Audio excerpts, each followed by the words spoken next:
మాట్లాడడం జరుగుతూ ఉన్నది.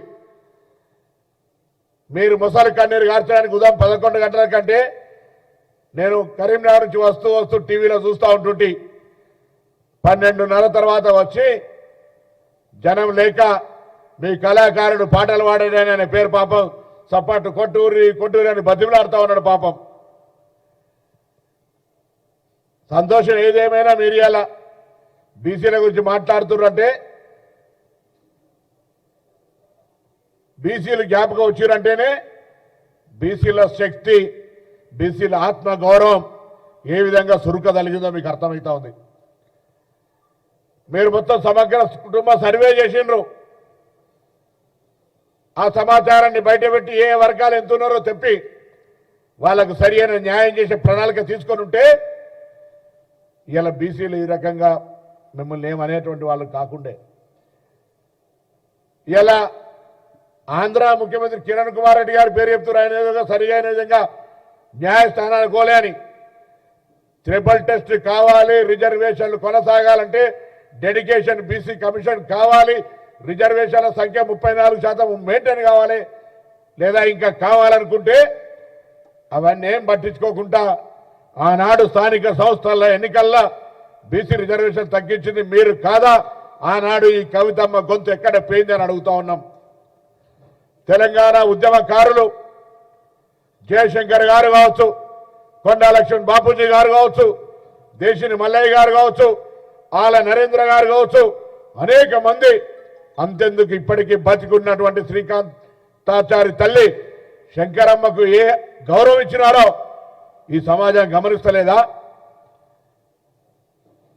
ఈ సమాజంలో మీరు బలహీన వర్గాల కొరకు ఎన్నికలప్పుడు మాత్రం తప్ప గత 10 సంవత్సరాలుగా ఎప్పుడైనా మీరు ప్రభుత్వం తరఫున బలహీన వర్గాల సంక్షేమానికి ఏమైనా కృషి చేసినారా అని అడుగుతా ఉన్నాం. ఇలా కొత్త కార్పొరేషన్లు ఏర్పాటు చేసినాం.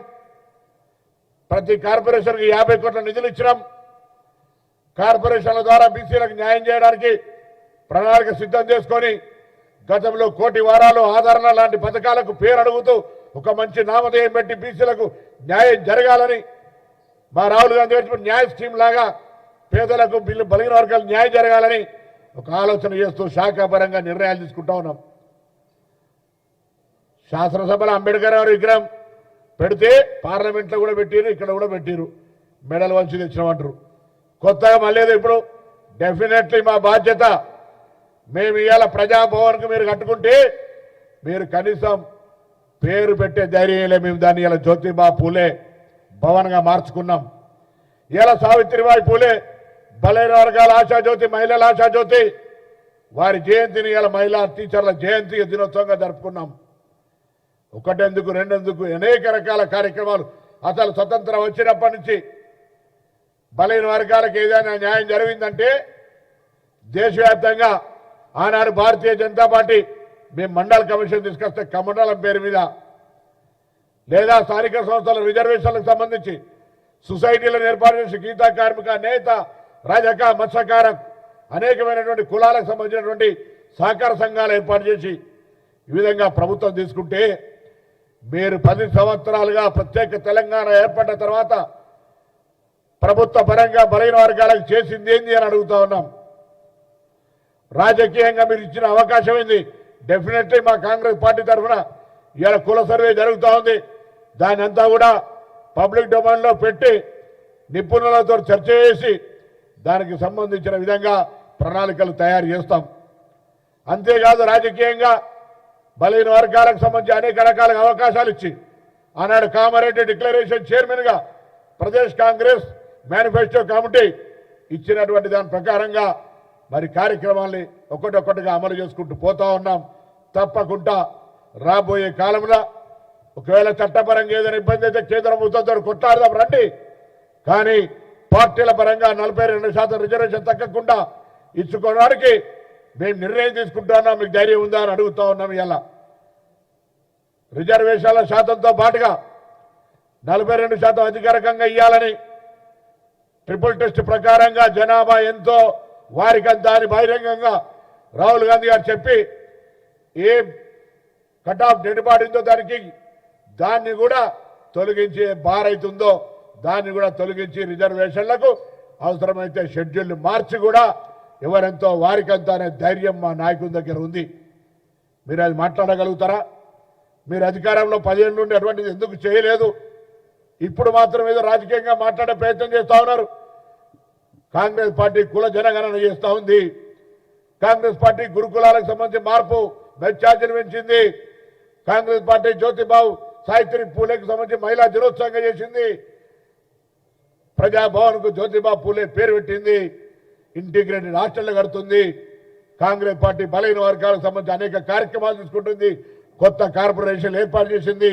టీఆర్ఎస్ కు పుట్టగతులు ఉన్నాయి కావచ్చు అని ఒక భయం పట్టుకొని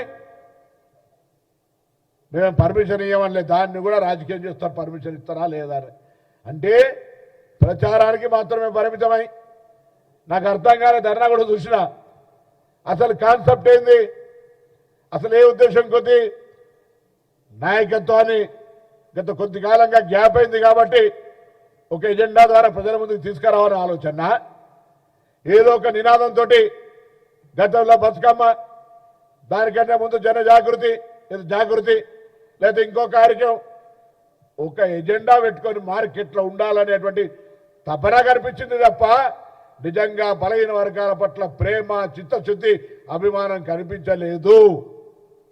మీ పక్కనే కూర్చుండే కొంత బీసీ ఎంబీసీ నాయకులు వాళ్ళు కూడా గుసగుస పెట్టుకుంటుంటే నాదాకి వస్తుండే, అరే ఇవాళ ఇన్ని రోజులకు మార్పు వచ్చింది ఆ బీసీల గురించి మాట్లాడుతున్నారని. 10 ఏళ్ళు ఎన్నడు దేకనే బాయిని ఎవరన్నా గొంతెత్తి మాట్లాడే పరిస్థితి ఉందా ఆ పార్టీలో? ఇవాళ కూడా ఆ పార్టీ బీసీసీఎల్ చైర్మన్ ఎవరైనా కనీసం గుర్తుపడతారా?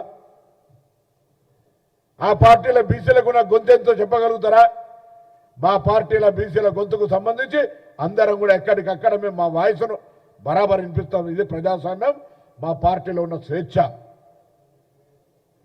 కాబట్టి దయచేసి మొసలి కన్నీరు గార్చి బలైన వర్గాలను అవమానపరిచే ప్రయత్నం చేయకండి. మీరు ఒకవేళ బలైన వర్గాల గురించి మాట్లాడదలుచుకుంటే సంస్థాగతంగా ఉన్న పదవులలో బలైన వర్గాలకు మీ పదవులను పంపిణీ చేసి అధికారంలో భాగస్వామ్యం ఇచ్చి పార్టీలో భాగస్వామ్యం ఇచ్చి తదుపరి ప్రతిపక్ష పార్టీగా అధికార పక్షాన్ని డిమాండ్ చేసే హక్కును ఇస్తాం. మీరు అధికారంలో ఉన్నప్పుడు చేయరు, మీరు ప్రతిపక్షంలో ఉంటే కూడా బీసీలకు న్యాయం చేయరు, ఎదుటి వాడిని మాత్రం ప్రశ్నిస్తూ ఉంటారు. ఇది ఎక్కడి ధర్మం? ఇది ప్రజలు గమనించాలి. బలైన వర్గాలు వీళ్ళ ఉచ్చులో పడే పరిస్థితి లేదు. బలైన వర్గాల వారికి విజ్ఞప్తి చేస్తా ఉన్నా, ఇలా మీ బిడ్డ ఇక్కడ కూర్చున్నారు బలైన వర్గాల శాఖ మంత్రిగా. ఏ కులానికైనా ఇక్కడైనా ఇబ్బంది అయితే ప్రభుత్వంలో డెఫినెట్గా మా ముఖ్యమంత్రి గారు కానీ ఉప ముఖ్యమంత్రి గారు కానీ మంత్రివర్గం అంతా కూడా 100% బలైన వర్గాల పట్ల సానుకూలంగా ఉంది. కారణం Congress party its own manifesto to welfare and backward classes. బలైన వర్గాలకు న్యాయం చేయాలనేటువంటి కాంగ్రెస్ పార్టీ మేనిఫెస్టో విధానం మమ్మల్ని అందరినీ కూడా ఆ దిశలో నడిపిస్తుంది. ఇష్టాయిష్టాలతో సంబంధం లే. మా ముఖ్యమంత్రి గారు అనేక సందర్భాల్లో కేబినెట్ చెప్తుండ్రి, మన ఇష్టాయిష్టాలకు సంబంధించిన అసలు అంశం ప్రస్తావనే రాదు.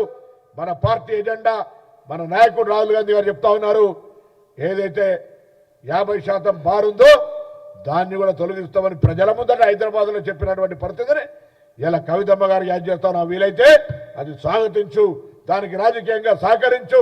కేంద్రం మీద ఒత్తిడి తీసుకురావడానికి మీకు అవకాశం ఉంటే మీకున్న రాజ్యసభ సభ్యులతోటి ఆ చర్చ చేపించే ప్రయత్నం చేయండి. అంతే తప్ప రాజకీయ లబ్ధి కొరకు బీసీలను ఉపయోగించుకునే ప్రయత్నం చేస్తే చైతన్యవంతులైన బీసీలు చూస్తూ ఊరుకోరు అనే మాట కూడా ఈ సందర్భంగా సోదరి కవిత గారికి తెలియజేస్తాను. బీసీల గొంతెత్తినందుకు, బీసీల గురించి ఆలోచన చేసే సరళిని మార్చుకున్నందుకు కూడా మీకు ఈ సందర్భంగా అభినందనలు తెలియజేస్తాను.